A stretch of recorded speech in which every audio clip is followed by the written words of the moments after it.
남과 북은 오늘 한반도 전 지역에서 전쟁을 일으킬 수 있는 모든 위험을 없애기로 합의했습니다. 평화와 번영으로 나가는 성스러운 여정에 언제나 지금처럼 두 손을 굳게 잡고 앞장에 서서 함께해 나갈 것입니다.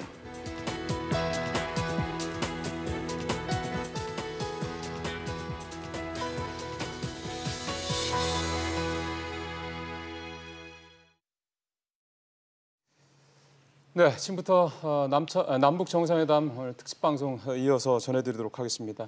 오늘 9.19 평양 공동 선언문이 나왔습니다. 앞서 저희 취재 기자들을 통해서 전체적인 내용들을 잘 전해 들으셨을 텐데요. 오늘 이 얘기를 좀 종합적으로 또 집중해서 좀 살펴보도록 하겠습니다. 네, 전문가 세 분을 모셨습니다. 조한범 통일연구원 선임연구위원, 홍현익 세종연구소 수석연구위원, 김열수 한국군사문제연구원 안보전략실장 나오셨습니다. 어서 오세요. 어서 오십시오. 네, 안녕하세요. 예, 일단은 세 분 다 각각 말씀 문제 들어봐야 되겠죠. 첫 질문은 아무래도 그렇죠. 우리 김 실장님부터 오늘 공동선언문에 대한 총평을 좀 간단하게 일단 해주시죠.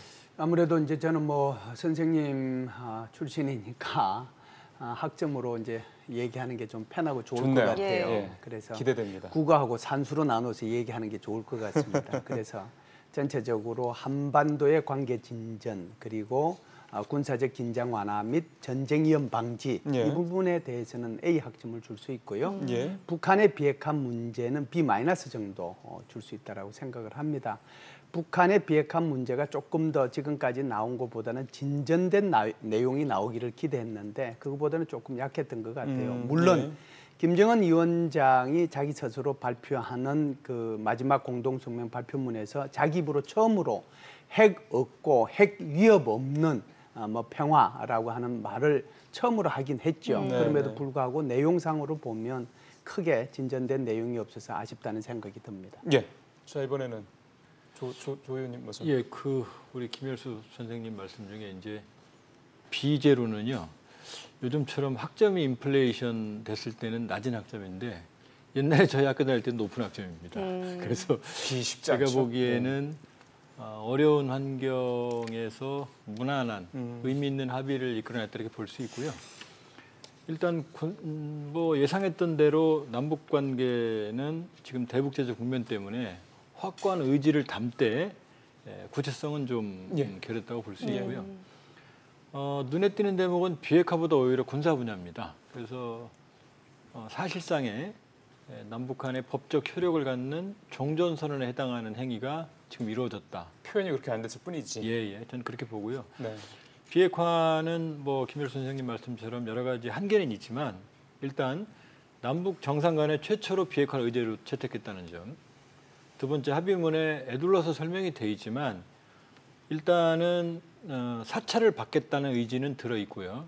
이 동창 내지 시험장에 그리고 논란이 됐던 이 미래핵은 지금 풍계핵 실험장 그다음에 동창리 이분은 미래핵에 해당되는 거고 핵 운반 시설과 핵물질 생산 시설은 현재 핵이거든요. 만들어 놓은 핵무기는 과거 핵이고 그러면 현재 핵을 그것도 동결이 있고 불능화 디세이블먼트가 있고 폐기 세 단계로 나눠져 있거든요. 근데 현재 핵 부분의 핵심적인 부분을 영구 폐기라고 표현을 했기 때문에 그건 상당한 진전이 된다. 따라서 이것이 출발점이라고 본다고 그러면 결국 이 영변의 현재 핵 부분의 영구 폐기와 미국의 종전선언이 이어질 수 있는 이런 돌파구는 지금 마련됐다고 저는 봅니다. 조 의원님은 조금 점수가 높으신 거죠? 예, 그렇게 봅니다. 자, 우리 홍 박사님. 예, 저도 상당히 좋은 점수로 주고 싶습니다.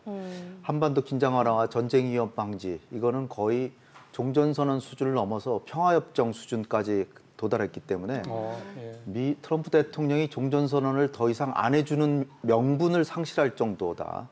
그런 거 보면 트럼프 대통령이 굉장히 어눌해질 수 있는데 아마 종전선언 쪽으로 나올 수밖에 없을 정도의 군사적 합의가 지금 나와버렸고요. 오히려 약간 좀 과도할 정도로 긴장 완화 이게 좀 됐으니까 이게 어떻게 보면 핵 문제에 있어서도 상당한 효과를 줄 것 같다는 거고요. 더 중요한 평양 공동선언, 일반적인 선언 부분도 각각 저는 A0 정도는 줄 수 있을 것 같다 이렇게 생각하는데 김정은 위원장이 서울 답방을 명시했고 그다음에 상당히 핵 문제에 있어서도 단지 이제 신고 부분에 있어서는 말이 없지만 그거는 아마 구두로 아마 문 대통령이 내주에 미국 가서 아마 트럼프 대통령한테 전달할 것 같고요. 아, 그러니까 저는 그렇게 공개되지 추정- 않은 뭐가 예. 있단 말씀이죠? 그건 공개하기가 상당히 어려울 그렇죠. 수 있는 예. 그런 상황이기 때문에 아마 일부러 명문화하는 어려움이 있었을 거라고 보는 전제하에 A0 정도를 줄 수 있는데 왜냐하면 창의적으로 동창리 미사일 시설이나 또 영변의 거의 모든 시설처럼 얘기가 돼 있죠. 상응 조치를 취하면이라는 네. 말이 있지만 영변 전 시설을 영구적 폐기할 수 있다라고까지 했기 때문에 이거는 아마 미국이 아마 허를 찔렸을 거예요. 그러니까 신고는 구두로 전달하고 나머지 부분까지도 할 수 있다라는 얘기이기 때문에 제가 볼 때는 북미 대화는 곧 될 것이다라는 쪽에 저는 방점을 두고 그렇다면 문재인 대통령이 설정한 북미 대화가 될 것이라고 되기만 해도 성공이다라고 했으니까 그걸 능가해요. 그러게요. 왜냐하면 예. 이산가족에다가 무슨 네. 유엔 안보리 결의나 이 미국의 제재에 어긋나지 않는 한도 내에서 최대한의 남북 경협을 다 마련해 놓고 만약에 비핵화가 돼서 미국의 제재가 조금이라도 풀리면 굉장히 빠른 속도로 우리가 남북 간의 글쎄요. 호혜적 경협으로 갈 수 있는 걸 다 마련했기 때문에 예. 전 상당히 좋은 점수를 주고 싶습니다. 영변 핵시설 연구 폐기를 두고 이제 상당히 진전이 있는 긍정적인 평가를 해주셨는데요. 관련해서 문재인 대통령이 언급했던 장면 직접 보고 오겠습니다. 예. 북측은 동창리 엔진 시험장과 미사일 발사대를 유관국의 전문가들의 참여하에 영구적으로 폐쇄하기로 했습니다. 또한 미국의 상응 조치에 따라 영변 핵시설의 영구 폐기와 같은 추가적 조치도 취해 나가기로 했습니다. 예, 문 대통령의 얘기를 좀 듣고 왔습니다. 지금 사실 세 분 다 평가가 그렇게 나쁜 것 같지는 않습니다. 다 대부분 다 A를 특히 뭐 군사주축 논문에서는 A를 주셨고 비핵화 부분에서는 이제 A부터 이제 B까지 다 사실은 B만 받아도 좋은 성적이니까요. 해석의 차이는 물론 세 분 간에 조금 있긴 합니다만 전체적으로 긍정적인 어떤 그런 결과가 나왔다는 말씀을 하셔서 자 그렇다면 이제 우리 쪽에서 한 내용을 조금 더 이제 이거의 현실성이라든가 이거의 실현 가능성이라든가 정말 이거의 의미를 좀 더 부여하기 위해서는 결국은 트럼프 대통령이 트윗을 통해서 1시간 만에 날린 내용을 한번 면밀히 분석을 해보면서 우리 이 두 정상이 합의한 내용의 의미를 가치를 조금 더 좀 분석을 해보도록 하겠습니다. 이거는 우리 조 의원님께서 먼저 말씀해 주셨으면 좋겠는데 트윗 내용이 very exciting이라는 표현부터 시작을 해가지고요. 뭐 핵사찰 관련된 지금 뭐 내용이 나옵니다만 핵사찰이라는 표현도 좀 있었고 등등 해서 여러 가지로 좀 긍정적이다라는 쪽에 일단 해석은 아직까지는 나오고 있는 것 같습니다. 어떻게 보셨습니까? 스티브 비건 대북적 특별대표가 이미 문재인 대통령 방북 전에 다녀 갔죠. 예. 우리만 간 게 아니고 일본도 갔고 중국도 갔고 또 가기 전에 마지막으로 한국을 또 들렸어요. 그리고 강경화 장관하고 폼페오 장관도 통화를 했다는 내용도. 그러면 결국 아마 이 정도의 합의문은 나올 건 트럼프 대통령이 미리 알고 있었을 겁니다. 예. 그러니까 이번에 남북 정상회담도 보시면 아시겠지만 판문점 때도 오전에 회담하고 오후에 도보다리 그다음에 바로 합의문 발표했죠. 이번도 같은 형국입니다. 그렇게 본다 그러면 임종석 실장이 뭐 블랭크라고 그랬지만 그거는 상황의 엄중성을 은유적으로 표현한 거고요. 저는 한미 간의 조율이 다 됐다 이렇게 봅니다. 그러니까 이번에 핵심은 결국 유관국의 참관하에 동창리 실험장을 폐기하겠다. 그 얘기는 사찰을 에둘러서 표현한 겁니다. 예. 그러니까 그거를 핵사찰이라고 예. 그러니까 이해를 그 된다 부분은 이거죠? 그 트럼프 대통령은 사찰이라고 바로 직설적으로 표현한 표현했더라고요. 거고요. 그래서 그리고 두 번째 중요한 부분은 역시 미래 핵 부문은 이제 풍계리 실험장과 동창리라고 그런다 그러면 지금 과거 핵과 현재 핵이 남는데 과거 핵은 좀 더 시간이 걸릴 겁니다. 만들어 놓은 핵물질, 핵탄도, 핵무기니까. 네. 그럼 관건이 되는 현재 핵 시설이거든요. 네. 생산해내는 시설들. 그러면 ICBM 라인이 하나 있고 하나는 핵물질 생산 라인이 있습니다.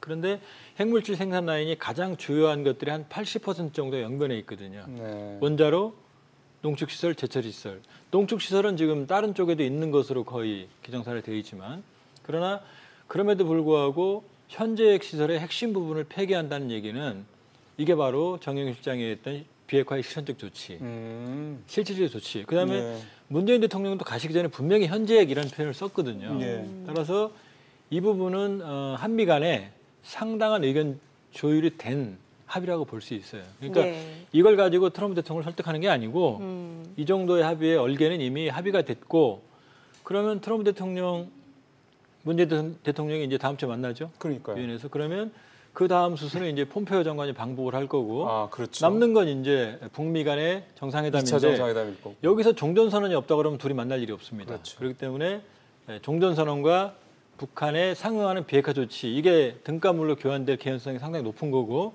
트럼프 대통령이 이제 저런 형태의 트윗이 지속적으로 나올 거고 이제 폼페이오 장관을 보내기로 했다 이런 트윗도 가능한 상황입니다. 예. 제가 김 실장님은 어떻게 보세요? 제가 조금은 이제 견해가 차이가 납니다. B도 이제 좋은 성적으로 볼 수도 있고 예. A를 기대했던 사람의 입장에서 보면 B는 나쁜 성적이죠. 그래서 사실관계를 조금 우리가 확인해 볼 필요는 있는데요. 아무리 이제 오늘 합의된 내용을 좋게 해석을 한다고 하더라도 사실을 띄어넣어서는 안 된다라고 저는 생각을 해요. 어떤 점에서 그렇게 보시는 거예요? 트럼프 대통령이 지금 트윗 날린 것 보면 최종 협상에 붙여질 핵 사찰을 허용하는 것. 그런데 오늘 우리 한국말로 이렇게 읽어보면 사찰이란 말은 단 한마디도 안 나와요. 한번 읽어볼까요? 유관국 전문가들의 참관하에. 유관국 전문가들이 참관하에. 그러면 쳐다보는 거잖아요. 그죠? 사찰하는 게 아니란 말이죠.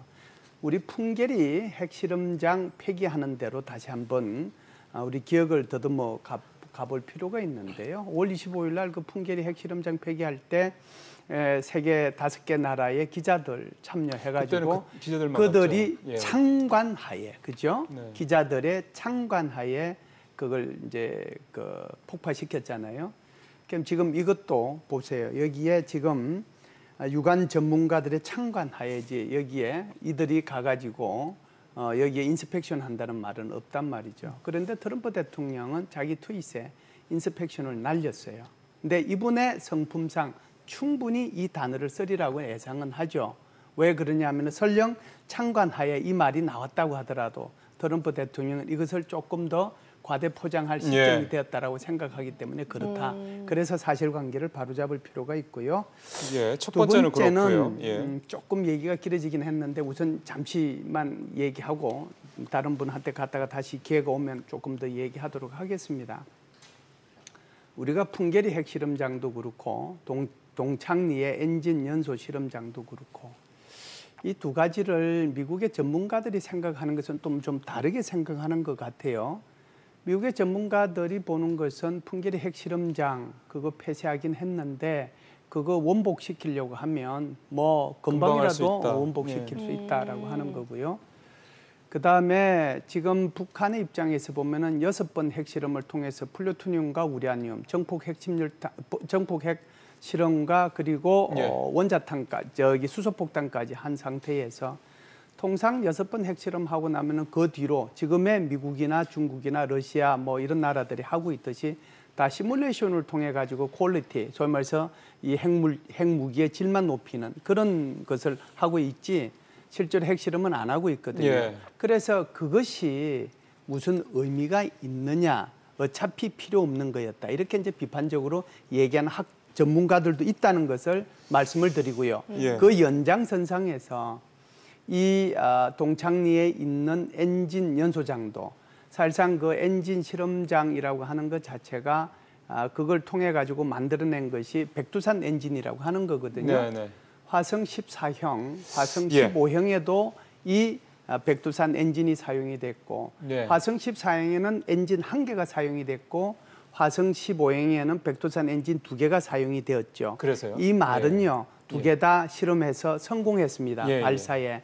그러면은 추가적으로 더 엔진 시험이 적어도 필요가 없다라고 하는 것을 의미하는 거거든요. 그래서 폐기하려고 여기에 하는 거다? 대한 미국 전문가들의 비판도 있다는 것을 우리는 의식하면서 바로 이 부분을 유관국 전문가들의 참관하에 우선 영구적으로 폐기하기로 하였다라고 하는 이 점을 주목할 필요가 있다. 그걸 상기시키고 싶습니다. 그러니까 북한으로서는 사실상 이미 어떻게 보면은 이제 할 만큼 다 이제 그 용도가 어느 정도 이제 떨어진 부분에 대해서 폐기한다고 일종의 이제 국제사회에 쇼잉을 하는 것처럼 본다 그렇게 말씀하시는 거죠? 폄하하려고 제가 이 말씀을 드리는 것은 아니고요. 그럼에도 불구하고 전문가들을 일단 참관시켜가지고 예. 최종적으로 폐기하는 것을 보여주겠다라고 하는 거니까 그것조차도 의미가 없는 것은 아니다. 예, 그걸 먼저 전제로 하되 전체적으로 보면 그렇다라고 하는 것을 말씀드리는 여기서 거죠. 이제 기술적으로 말씀하시니까 저도 이제 기술적인 반론을 부분적으로 상당 부분의 의견은 뭐 완전히 다른 건 아니고요. 소련 같은 경우는 6번 핵실험을 하면 증폭 핵분열 실험과 수소폭탄 원리까지는 가능합니다. 그러나 소련의 경우에는 수소폭탄 개발한 지가 50년대거든요. 그렇죠. 예. 그 이후로도 핵실험을 한 숫자가 650번이에요. 그러니까 핵실험은 90년대 중반까지도 핵실험을 했습니다. 그러니까 6번으로 그칠 수 있는 핵실험이 아니고 시뮬레이션은 근본적으로 한계가 있기 때문에 영변 핵실험장 폐기를 했다고 하는 이유는 중요한 건 지난해 9월 이후로 지금까지 핵실험은 없다는 거죠. 그리고 두 번째로 지금 김열수 선생님 말씀하신 것처럼 화성 14형과 15형에 쓰이는 엔진은 318 엔진이라고 하는 소위 이제 백두산이라는 별칭이 붙이는 엔진인데요. 그 ICBM에 쓰는 엔진의 핵심은 엔진의 추력도 중요하지만 추력 제어라고 하는 부분이에요. 그러니까 엔진 자체가 노즐을 움직여서 이 탄도를 그리는 비행을 해야 되는데 예.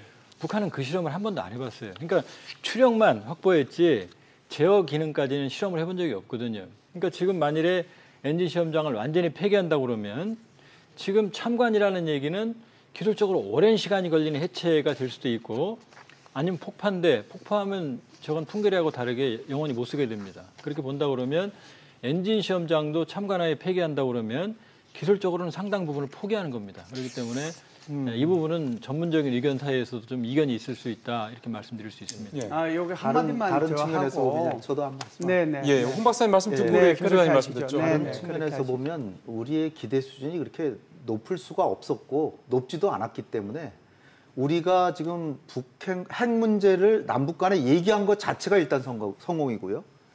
이거는 과거 박근혜 정부 때까지는 거의 북한은 무조건 피하던 주제였건데 우리와 이걸 논의해서 남북 합의에 이걸 치렀다는 것만 해도 굉장히 일단은 그러니까 우리의 기대 수준이 뭐 북핵 문제 완전히 해결하지 못했다라고 하면 뭐 제가 어떻게 A를 주겠습니까? 그래서 한 C밖에 안 되죠. 네. 북핵 문제 완전한 해결을 남북 간에 할 수 있다면 우리 기대 수준이 북핵 문제를 논의한 것만 해도 일단 점수를 주고 싶은데 여기에 폐기에다가 뭐 이런 내용이 들어가고 또 하나는 이게 핵실험장에 있어서는 언론인들 초대했잖아요. 이 전문가예요. 그리고 핵실험장과 돌출된 미사일 실험장은 전혀 달라요. 밖에서 다 노출돼 있잖아요. 예. 핵실험장은 지하 깊숙이 들어있잖아요.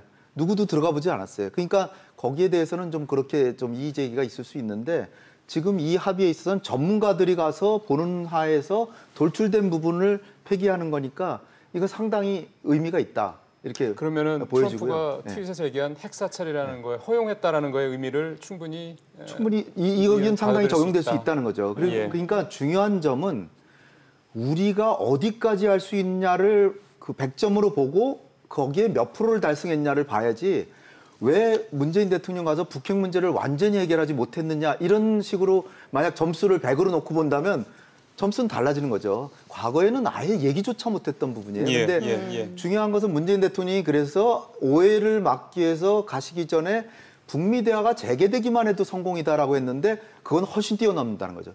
저는 김정은이 올 겨울까지 서울을 온다.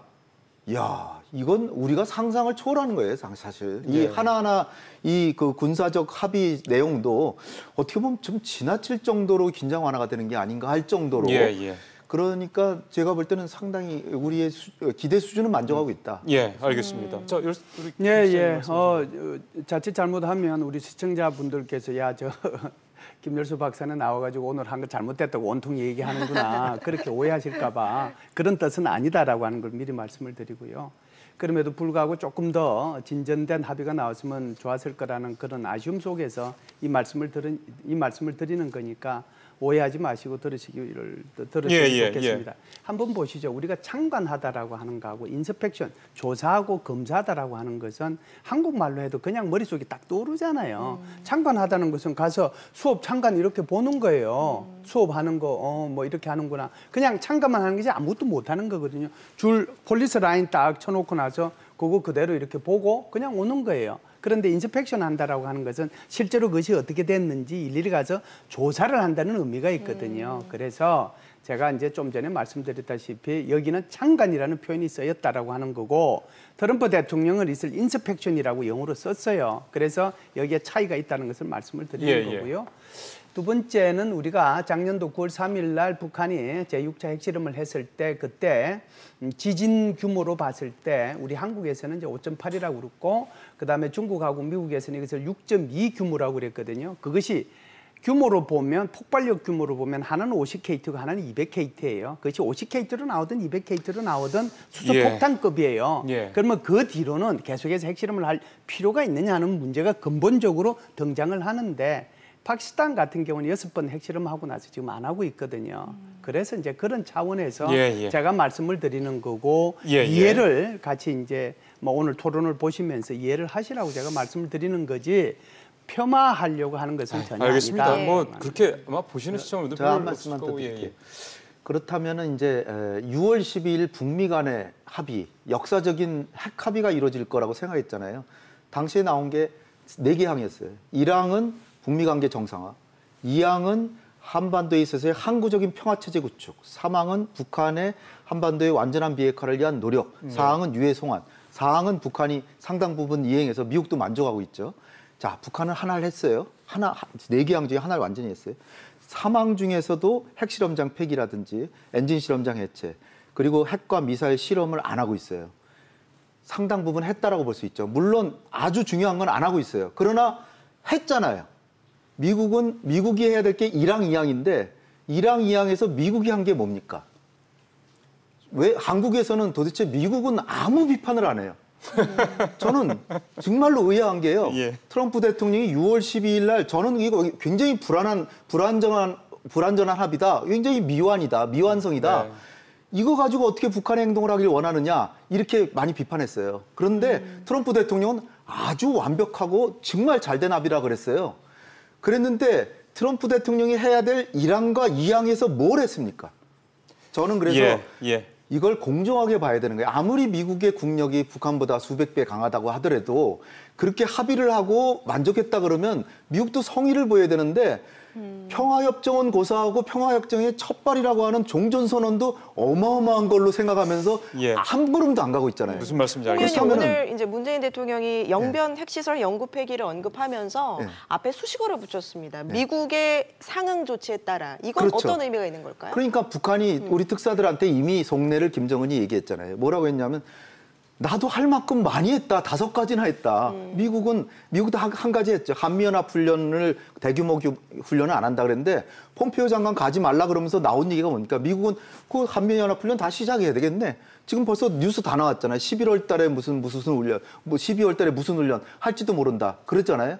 그럼 미국은 말 한마디 한 거밖에 없어요. 언제든지 다시 할 수 있어요. 북한의 핵실험장을 다시 복구할 수 있다 그러지만 어마어마한 돈이 들잖아요. 누가 성의를 보였습니까? 그러니까 북한이 성의를 제가 북한을 두둔하려고 얘기하는 게 아니에요. 무슨 성의를 알겠습니다. 합의에 대한 이행 의사가 북한은 꽤 했는데 미국은 하나도 안 하면서 너 뭐해라만 하니까 사실은 저는 우리 정부가 미국에 대해서도 그렇게 잘된 합의라고 하는 것 좀 성의를 표시하십시오. 그래야 북한도 합니다라고 좀 더 당당하게 얘기해 주기를 바라는데 미국에 대해서는 완전히 면죄부를 주면서 북한만 안 했다 그러니까 이게 균형된 시각은 아니라는 거죠. 그동안의 북미 회담이라든가 뭐 남북 회담이라든가 이런 부분에 대한 평가는 정말 사실은 아마 많은 분들이 뭐 언론이라든가 방송을 통해서 아시겠지만 심지어 뭐 유튜브까지 하고 있으니까 굉장히 극대극이죠. 그래서 뭐 저희가 이 방송을 통해서 전문가분들 모셔서 말씀하시면 전문가분들도 생각이 좀 다를 수 있습니다. 뭐 어디가 옳고 어디가 그러다 이걸 할 수 없는 부분이기 때문에 이제 뭐 홍 박사님 말씀하신 대로 그런 부분들에 대해서 필요한 부분들을 정부가 수용을 해서 해 나가면 될 거라고 보고요. 자, 이제 이 비핵화 문제는 어느 정도 말씀들을 좀 들은 것 같습니다. 사실은 여기 사실 비핵화 문제와 관련해서는 우리가 조금 더 확인할 수 있는 부분은 정말 앞서 우리 조 의원님 말씀하신 대로 폼페이오가 다시 이제 방북을 하고 한미 정상회담이 있고 그 뒤에 이제 북미 2차 정상회담이 열리는 과정을 통해서 아마 충분히 저희가 이번에 합의 이면에 또 무엇이 있는지에 대해서는 아마 확인해 볼 수 있는 기회가 있을 것 같고요.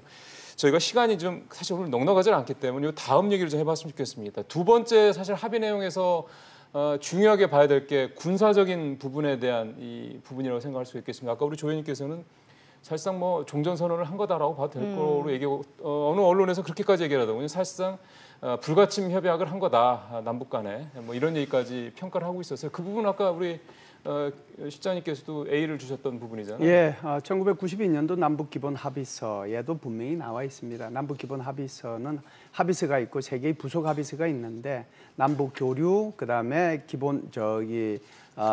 불가침, 남북 불가침, 남북 화해 이게 3가지가 기본 합의서의 핵심 내용이고 그 3가지가 각각 부속 합의서로 채택이 됐죠. 이미 그 속에 불가침이라고 하는 것이 그 협약 속에 들어가 있는 건데요. 그런 차원에서 이제 좀 더 내용이 구체화됐다라고 볼 수가 있는 거죠. 그래서 2007년도에도 남북한 간에 장관급 이제 회담을 했고요. 국방부 장관급 회담을 했고, 그래서 이번에 뭐 이런 정도의 그 결과가 나올 거라고 하는 것은 지난번에 17시간에 걸쳐서 남북한의 대령급 실무자들이 회담을 하면서 문안 초안까지 다 그때 작성이 완료됐기 때문에 이 정도 결과가 나올 거라고 다 예상은 했는데, 전체적으로 보면 굉장히 한반도의 군사적 긴장을 완화하고 전쟁 위험을 방지하는 데 크게 기여할 거라고 생각을 합니다. 사실상 이 내용을 보면 우리 한국 측이 손해본 것도 있고 또 북한 측이 손해본 것도 분명히 있어요. 그래서 일방적으로 우리만 손해본 것이 아니냐 이렇게 얘기할 필요는 없다 이렇게 봅니다. 예, 그 조 의원님, 근데 이번에 사실은 군사적 충돌 방지와 관련된 부분에서 제일 예민했던 게 서해 NLL 문제였잖아요. 예. 평화 수역을 이제 한 문제. 내용은 들어 있는데 구체적이고 명확하다 이렇게는 좀 안 느껴지던데요. 일단 우회했습니다. 우회했다 무슨 이것도. 말씀이냐면 네. NLL은 북한이 보면 좀 억울한 측면이 있어요. 왜냐하면 우리가 일방적으로, 특히 유엔이 일방적으로 거는 선이니까. 그러나 우리 입장에서 보면 그게 영토 수호의 생명선이거든요. 그러니까 이건 양측이 양보가 안 됩니다. 그래서 아마 이 시간에도 말씀드렸을 것 같은데 우회하는 방법을 선택한 겁니다. 그러니까 NLL을 기점으로 삼지 않고 남과 북의 특정한 지역을 포괄하는 일정한 어떤 포괄적인 수역을 결정하는 방식으로 해결했어요. 그러니까 선을 그은 게 아니라 이렇게 어떤 존을 설치했다는 예, 말씀이시죠? 근데 그 존을 설정하는 기준을 NLL을 기준으로 하지 않습니다. 않고. 그러니까 양측 다 우회한 겁니다. 그렇기 때문에 뜨거운 감정을 피해서 합의를 했다 이렇게 보고요. 그건 아마 예측이 됐었습니다. 그리고 군사적인 합의 분야에서 우리가 숨은 그림이 하나 있는데요. 예. 오늘 강요들이 많이 배석을 했는데 송영모 장관과 노광철 무력상이 둘만 사인했지 않습니까? 예. 그림이 좀 이상하죠. 양 정상은 임석을 했습니다. 전문용어로. 원래 정전협정, 휴전은 현장의 전투 지휘관이 행하는 전술적 조치입니다. 그러니까 전쟁에서 전쟁 영화 보면 상호 피하 간에 야 이제 잠깐 쉬었다 전쟁하자, 이거는 현장 지휘관이 하는 거예요. 그러니까 정전협정도 우리가 생각하면 국가 수반이 한 거로 생각하지만 조선인민군 사령관 최고사령관 김밀성, 그다음 유엔군 사령관 클라크 대장, 그다음에 중국 인민지원군 사령관 펑더와이 그랬거든요. 예. 그러니까 지금 양측의 군사의 최고 책임자가 국방장관이거든요. 둘이 사인했다는 얘기는 사실상 군사적인 적정의 종식에 대한 합법적인 문서를 생산한 겁니다. 그리고 양 정상이 지금 임석을 해서 그것을 보증한 거죠. 그러니까 이것은 과거에 우리가 종전선언에 관한 내용이 몇 차례 있었습니다. 일단 그렇죠. 91년에 합의되고 92년에 발효된 남북기본합의서 여기 들어있어요. 종전선언 불가침. 그다음에 2007년에 14선언에도 동일한 내용이 들어있습니다. 그다음에 이번에 4.27 판문점 선언에도 동일한 내용이 들어있어요. 근데 이번에 양 정상 임석하에 군 최고 책임자들이 사인을 한 거죠. 그럼 이건 실질적인 종전선언이 이루어진 겁니다. 이 부분은 저는 거의 우리 조 박사님 말씀에 동의하는데요. 오늘 저는 이제 앞으로 이런 합의서가 어떤 형태로 발전될 것인가 하는 그 발전 경로를 오늘 봤다라고 보는데요. 역사적인 판문점 선언 이행을 위한 군사 분야 합의서거든요. 자, 다음에는 체육 분야, 다음에는 경제 분야 이렇게 이제 계속 분야별로 합의서가 나올 겁니다. 아주 쉽게 얘기하면 MOU를 체결하는 건데요. 그것도 역사적인 판문점 선언 이행을 위한 무슨 분야의 뭐 확인서 이런 식으로 계속 나올 거예요. 이것은 이번에 생산된 첫 번째 문서였다 이렇게 보시면 되는 거고요. 이것을 지금 양국의 그 군사의 대표자가 했기 때문에 이걸 종전선언이라고 얘기하는 것은 조금 문제가 있는 것이 왜 그러냐면 이거는 군사령관이 하는 거거든요.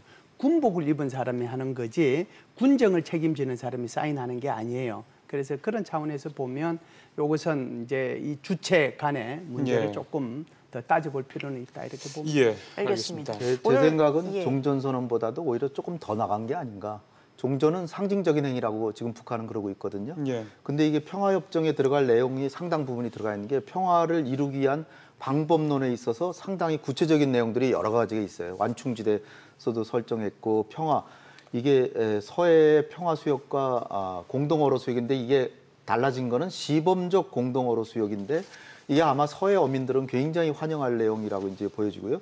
그다음에 한강하고 공동이용 이건 상호간에 호혜적으로 경제적 이익을 증진하는 거고 단지 이제 조금 좀 이견이 나올 수 있는 게 이제 우리가 북한에 대해서 완전히 신뢰는 못하니까 공중 정찰을 해야 되는데 정찰 구역을 좀 줄이기로 했죠. 이 부분은 우리가 상당히 양보한 것 같은데 그 부분은 많이 양보했다라고 볼멘 소리가 나올 수도 있습니다. 그러나 대체적으로 볼 때 종전선언이라고는 상징적 행위를 넘어서서 실질적인 종전을 이루는 행위로서 저는 이 의의라고 하는 거는 김정은은 이렇게 남북 간의 전쟁이 이미 끝난 지 70년이 됐는데 더군다나 남북 간에는 이렇게 완전히 종전 행위를 다 하고 있는데 트럼프 대통령 당신은 종전 선언도 못 해주냐 이런 강력한 항의가 가로 속에 들어있는 거고요. 우리 정부 역시 뭐 미국이 안 해주더라도 우리는 평화로 간다. 그러니까 어떻게 보면 트럼프 대통령은 좀 머쓱한 입장이어야 정상입니다. 네, 그러니까 저는 아마 일종의 압박을 받을 것이다. 종전선언은 전 되리라고 봅니다. 예, 알겠습니다. 오늘도 남북경협과 관련된 합의 사항들도 있었는데요. 관련해서 먼저 오늘 합의문 발표에서 문재인 대통령의 관련 발표 내용 먼저 듣고 오겠습니다. 남과 북은 올해 안에 동서해선 철도와 도로 연결을 위한 착공식을 가질 것입니다. 환경이 조성되는 대로 개성공단과 금강산 관광 사업의 정상화도 이루어질 것입니다. 한반도 환경협력과 전염성 질병의 유입과 확산을 막기 위한 보건의료 분야의 협력은 즉시 추진될 수 있을 것입니다. 금강산 이산가족 상설면회소 복구와 서신왕래 화산상봉은 우선적으로 실현해 나갈 것입니다. 예, 문 대통령 얘기를 쭉 들었습니다. 뭐 일단 저희가 경협부터 시작해서 이제 이 남북 이산가족 이 상설 면회소 설치 얘기가 쭉 다 들어봤습니다. 경협 얘기를 이제 지금부터 좀 본격적으로 좀 해보도록 하겠습니다.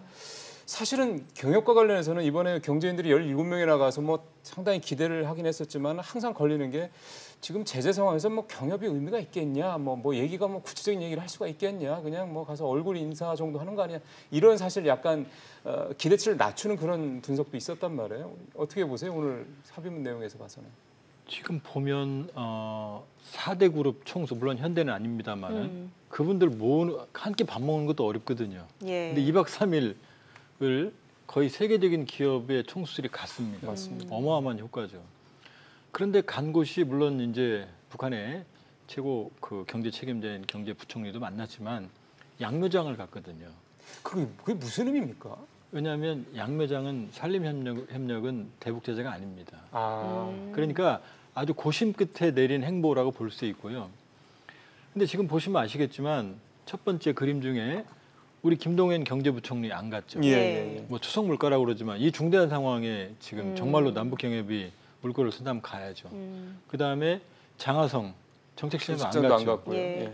기재부 장관도 안 갔고 산자부 장관도 안 갔습니다. 그럼 경제 라인은 모두 안 갔다는 얘기예요. 그 얘기는 대북 제재 국면에서 남북한 당국 간의 파격적인 경협은 어렵다는 얘기입니다. 지금 합의문도 많은 내용이 있는 것 같지만 이게 언제 어디서 어떻게 구체적인 이행 로드맵은 없어요. 조건이 예, 딱 의지는 마련되는 데 의지는 따라서. 확고히 예, 담았습니다. 예, 예. 의지는 확고히 담았고 정말로 여기 땅 하면 출발할 수 있고 또 4대 그룹 총수를 동반을 함으로써 확고한 북한에 대한 경제적인 신뢰감은 보여줬습니다. 그러나 지금 현 국면의 엄중성 때문에 이 부분은 사실은 구체성을 띠기 어려웠고 그러니까 오늘 제가 확실한 기억은 아니지만 오늘 그 주식시장도 크게 동요하지 않았죠. 급등을 하거나. 예. 그게 바로 구체적인 결과가 나오지 않았기 때문에 아마 이런 부분일 것 같은데요. 그러나 지금 현 상황으로 봤을 때는 지금 비핵화 군사적인 부분이 워낙 강하기 때문이고 예. 잠재적으로는 남북 경협이 본격화될 수 있는 토대는 마련했다 이렇게 볼 수 있습니다. 홍 박사님은 네. 지금 비핵화 관련해서는 가장 좋은 점수를 주셨기 때문에 군사적 부분에서 그렇고 이 경협 관련된 내용에 대해서는 이런저런 뭐 단서들, 조건들이 있는 것에도 불구하고 어떻게 보셨습니까? 저는 이제 일부 언론에서 우리 4대 그룹 그 바쁘신 회장님들을 왜 정부가 실질적인 경제 협력 할지도 못하는데 왜 꼭 가자고 그렇게 해서 갔느냐 그 비판적으로 많이 보시잖아요. 저는 완전히 반대로 봅니다. 자칫하면은 우리 대한민국이 진짜로 북한이라고 하는 어떻게 보면 블루오션까지는 아니더라도 우리 민족의 영토이고 궁극적으로 통일이 되면 통일 한국의 영토화돼야 될 그 땅에 자칫하면 일본과 중국이 몰려가는 그런 상황에서 우리가 뒤처질 뻔하는 상황에서 지금 준비가 우리가 오히려 더 뒤늦었어요. 그렇죠. 정부는 마음은 굉장히 앞서 있지만 투자할 돈이 없습니다. 결국 우리 1조밖에 없어요. 남북 경협 기금이. 예. 그래서 한간에는 무슨 그 국민연금 기금을 써야 돼. 그거 위험해서 그 돈을 그렇죠. 어떻게 씁니까? 그럼 결국은 할 수 있는 것은 민간 기업들밖에 없는데 민간 기업과 정부하고 그렇게 사이가 좋은 사이가 아니에요. 그런데 중요한 것은 지금 1대1로 사업이 중동과 유럽으로 뻗쳐나가다가 상당한 지금 장애에 부딪혔어요. 맞습니다. 미국이 예. 적극적으로 견제하고 있고 예. 파키스탄이나 동남아에서도 볼멘 소리가 나오고 있어요. 중국의 이게 일종의 제국주의적 정책일 수도 있다. 그러니까요. 그런데 이제 그래서 방향을 한반도 쪽으로 돌리려고 그러고 있고 중국의 언론을 보면 지금 평양에 중국인 기업가들이 넘실댄다. 이 얘기는 중국은 한반도에 적극 진출하려고 하고 있고 5월 달에 한중일 3국 정상회담에서 리커창 총리하고 문재인 대통령이 서울에서 신의주를 거쳐서 베이징까지 고속철도 노는 걸 거의 합의한 거나 마찬가지예요. 그런 상황에서 제가 지난달에 연기를 가보니까 고속철이 북중 국경까지 다 놓여가지고 그 지역이 지금 굉장히 경제가 흥하고 있어요. 지금 막 내려오려고 그러고 있어요. 낮은 선봉 이런 데는 지금 스타트 종만 올리면 그냥 중국인들이 그냥 막 몰려가고 신의주도 마찬가지입니다. 그리고 러시아도 신동방 정책이라 그래서 북한으로 내려오려고 벼르고 있어요. 더군다나 서훈 원장이 아베 총리 만났더니 이제는 내가 직접 김정은을 만나야 된다. 근데 일본은 우리는 1조밖에 없지만 100억 달러 또는 200억 달러의 식민지 배상 자금이 있습니다. 그건 뭐냐면 일본의 경제력은 우리랑 비교가 안 되잖아요. 그러니까 그건 20조 내지 30조인데 우리는 1조밖에 없는 거예요. 그러니까 자칫하다가 북한이 진짜로 비핵화 나갈 때 우리가 진출하는 건 굉장히 늦을 수 있습니다. 따라서 결국은 북한이 통일한국의 영토가 돼야 되는데 경제적으로는 중국의 식민지 아니면 일본에 상당히 의존하는 그런 지역이 되는데 우리 그룹 총수들이 가고 경제단체장들이 가서 플랜이라도 마련하고 청사진을 그려볼 수 있게 한 게 어떻게 보면은 저는 이번에 못 가신 그룹의 총수들은 왜 나는 안 데려갔을까 그런 분들도 꽤 있을 거라고 좀 봅니다. 근데 그 북한 입장에서 봤을 때요. 아무래도 우리는 이제 사실 이제 그 어떻게 생각하는지 잘 모르니까 이렇게 좀 많은 분들이 걱정하는 이런 부분들, 그러니까 뭐 중국, 뭐 일본, 러시아, 뭐 심지어 미국 등등등 그렇게까지 북한이 할까요? 그렇게 그냥 무조건 다 열어줄까요? 그런 생각이 듭니다. 뭐 열어준다 안 열어준다 그런 것보다요. 지금 상황 정도면 우리야 뭐 여러 가지로 제약 사항이 있다고 하더라도 중국하고 일본하고 기업들이 전부 다 그 뛰어들 텐데 왜 안 뛰어들고 있을까요? 왜 우리 한국 기업들은 내가 왜 빠졌지 걱정하는 것보다 아예 잘 안 갔다라고 이렇게 생각하는 기업들도 있다고 그러는데 왜 그런 생각을 할까요? 이중적인 생각이 있습니다. 선점해야 되겠다는 생각도 있지만 자칫 잘못하면 색깔들이 보이콧의 대상이 된다는 거죠.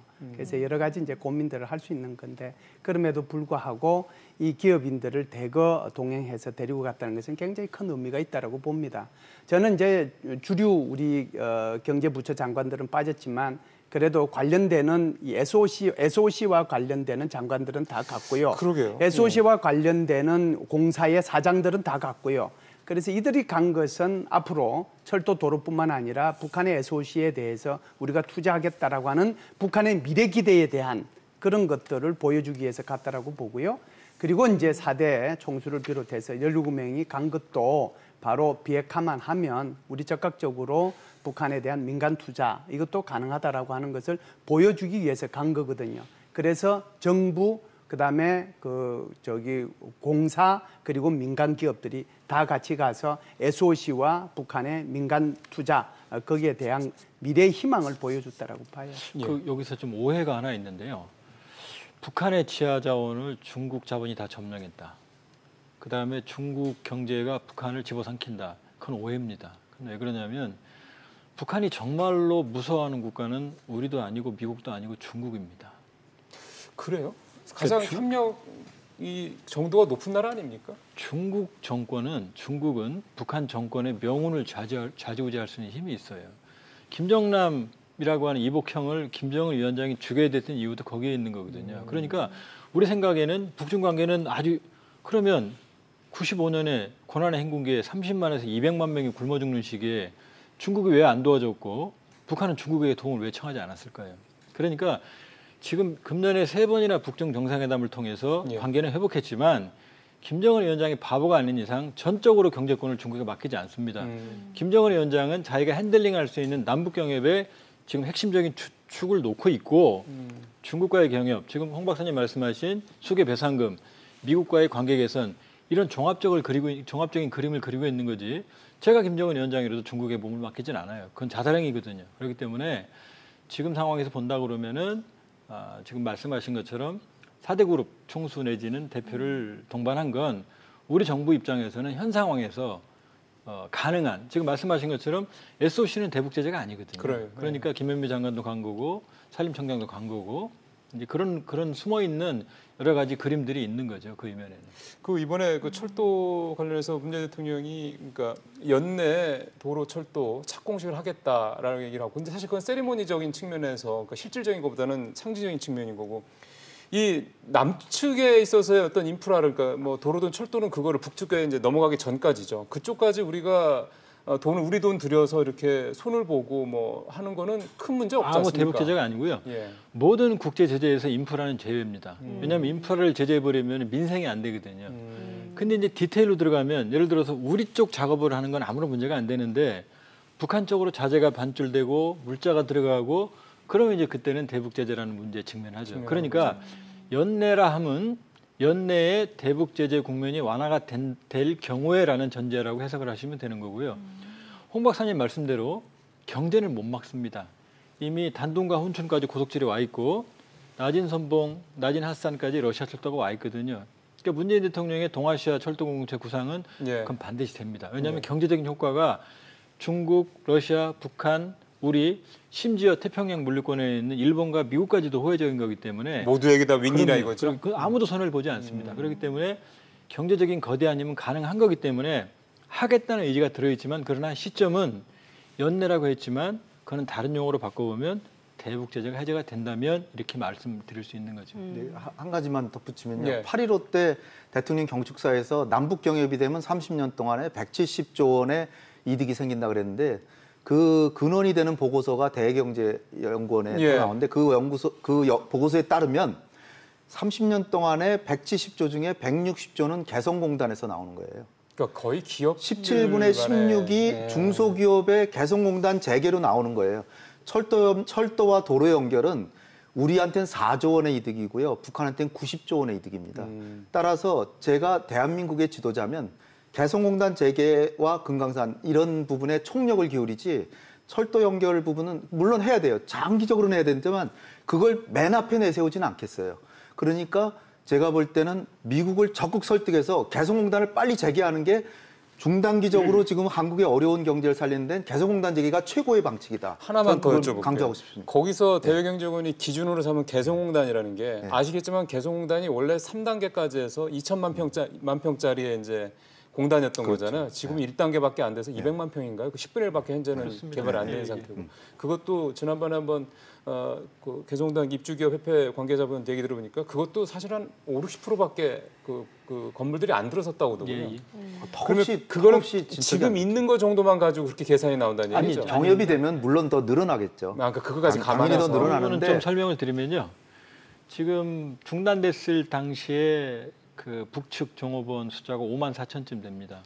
근데 지금 160조라 하면 170조 중에 160조라 하면 향후 30년간이고 최대 30만 명 이상의 북측 노동자가 와 있을 경우를 전제로 하는 겁니다. 그렇기 때문에 굉장히 라프한 계산이고요. 그러니까 그걸 정확하게 본다기보다는 그 정도의 북한에 대한 투자, 경협의 효과가 있다 이렇게 보셔야 되는 거죠. 그러니까 그 경협이 개성공단이라는 한 군데만 한정해서보다도 이제 전체적으로 민간 기업들 간의 어떤 그런 북한의 그 진출이 상당히 좀 활발하게 진행되는 그러니까 다음에 현실적으로 보면 개성공단에 30만 명의 인원이 오기가 어려워요. 주변 인구가 없으니까. 그러니까 그 얘기는 제2의 개성공단, 그러니까요. 그다음에 삼성, 이번 대기업이 중요하죠. 그러니까 대기업의 투자가 들어가면 중소기업과는 비교가 안 되는 어마어마한 규모의 북한 경제 신뢰성, 그다음에 효과가 있는 거죠.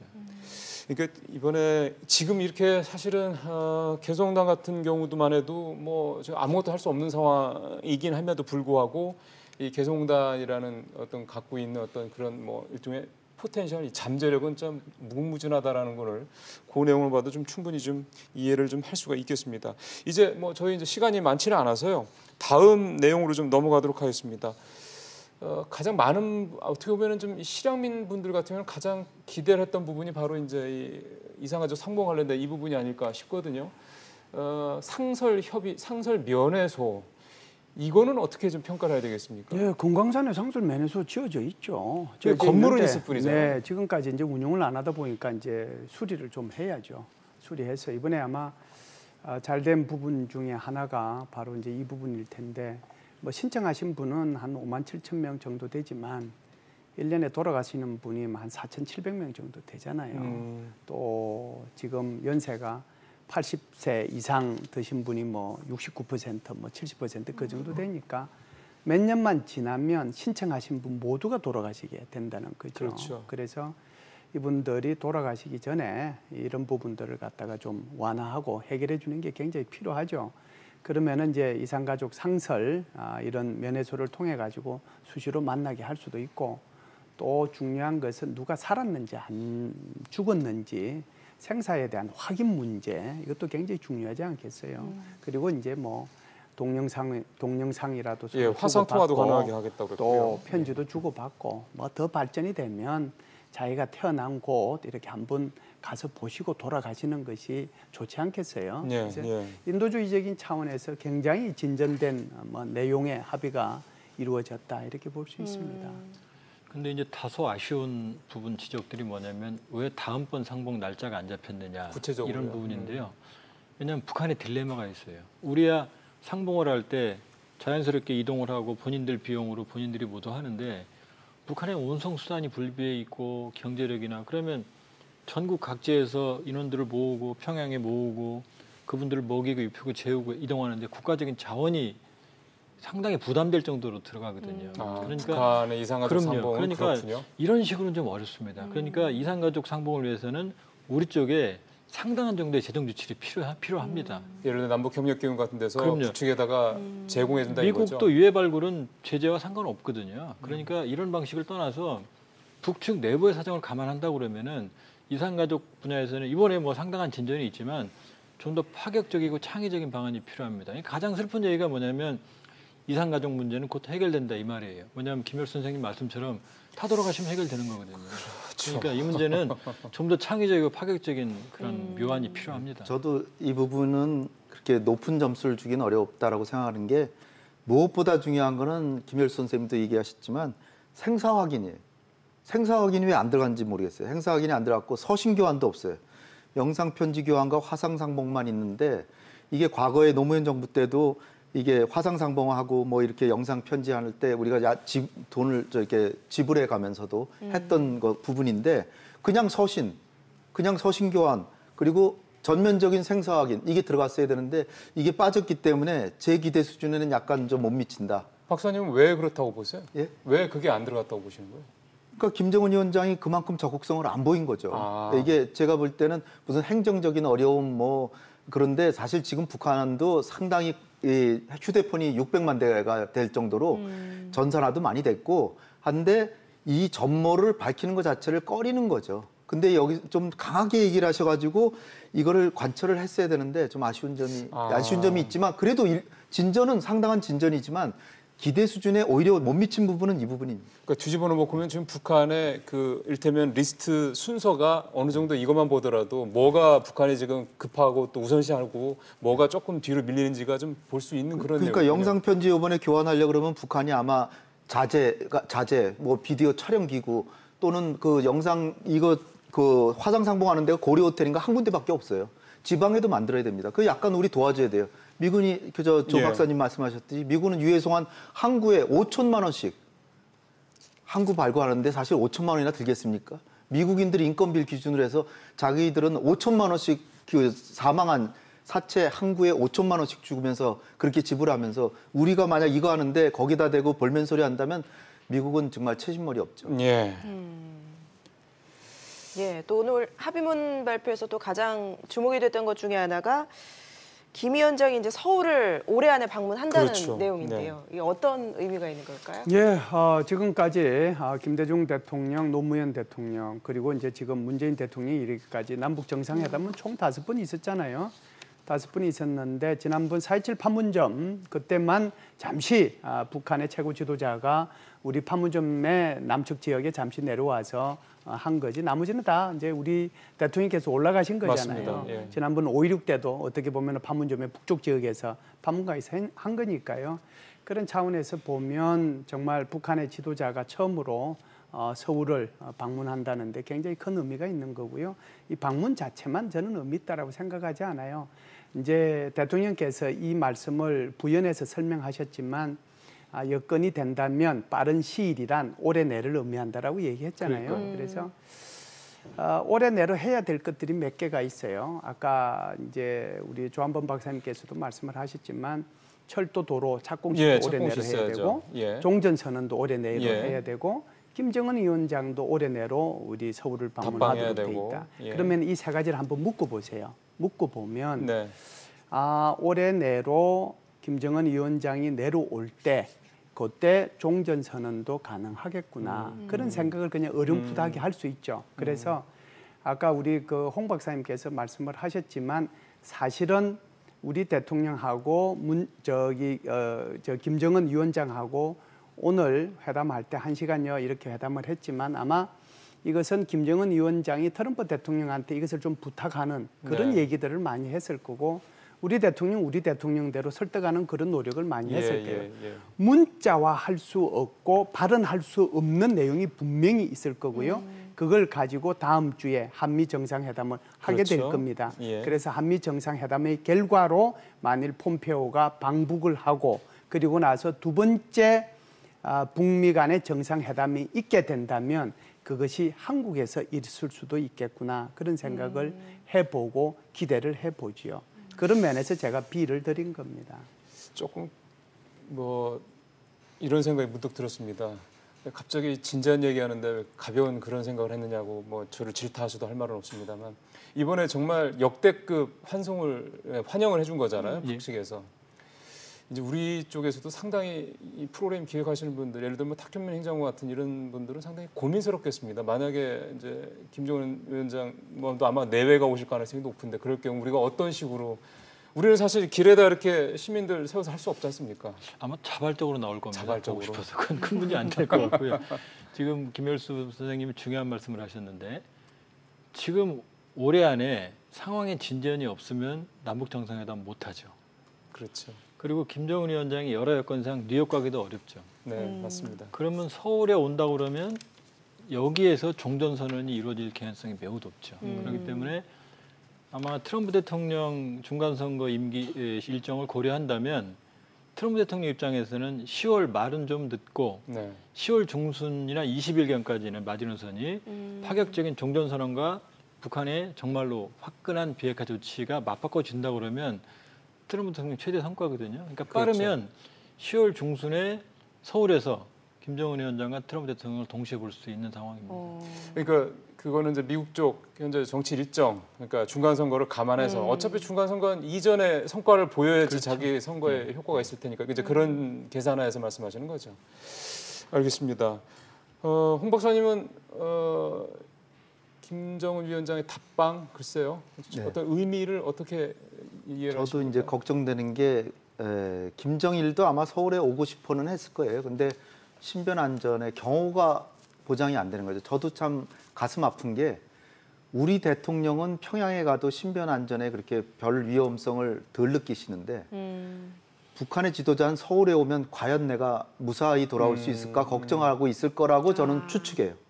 그렇기 때문에 우리 국민의 성숙된 자세가 필요하고 지금 북한의 김정은의 뭐 독재자죠. 독재자고 인권도 다 보장하고 있지 않지만 김정은이 아니라 다른 사람이 만약 북한에 통치하고 있다면 그 역시 독재자일 테고 그런데 김정은처럼 이렇게 그나마 비핵화로 좀 하려고 그러고 예.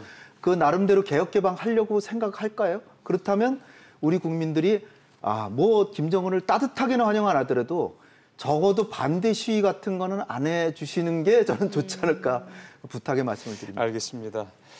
연내 그게 지금 세 분 말씀 들어보니까 정말 11월 전이 될 수도 있다라는 그런 기대감마저 들 정도로 불과 이제 얼마 안 남은 그런 얘기가 될 수 있다는 생각이 드니까 진짜 기대도 되고 흥분도 살짝 좀 되고 합니다.